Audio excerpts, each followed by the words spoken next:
विचार केल्यानंतर अटकपूर्व जामिनासाठी न जाता त्यांनी स्वतःहून सरेंडर होणं आणि पोलीस यंत्रणेला सहकार्य करणं हे आम्ही उचित समजलं आणि त्या हिशोबाने त्यांच्या कुटुंबियांशी चर्चा करून कालच निर्णय झाला होता की त्याला सरेंडर करायचं।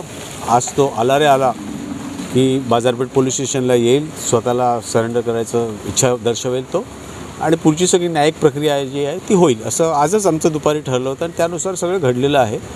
आणि ही काही चुकीची जी स्टोरी सांगितली जाते की तो काळोखात लपून जात होता कुटुंबात, ते सर्व साफ खोटं आहे।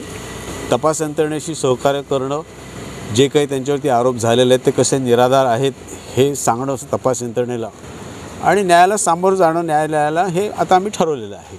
त्यामुळे आता त्याला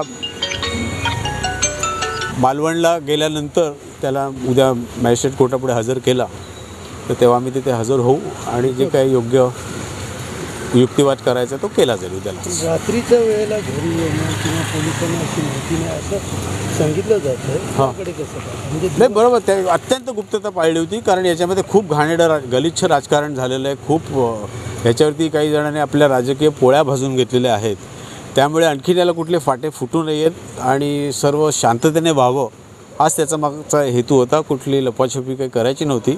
त्यामुळे सर्व विचारांती कुटुंबियांशी निर्णय घेऊन त्यांना सरेंडर करणं हा आमच्यापुढे एकच उपाय होता आणि तो आज त्या हिशोबाने आम्ही सोपस्कार केले। सर, जयदीप यांच्याशी गेल्या दुर्घटना घडल्यानंतर तुमचं काही बोलणं झालं का? काय तुम्हाला माहिती दिली? ते मी पक्षकाराशी झालेलं संभाषण कुठलाही वकील सांगत नाही, पण संपर्क झालेला होता एवढं नक्की। Okay, thank you.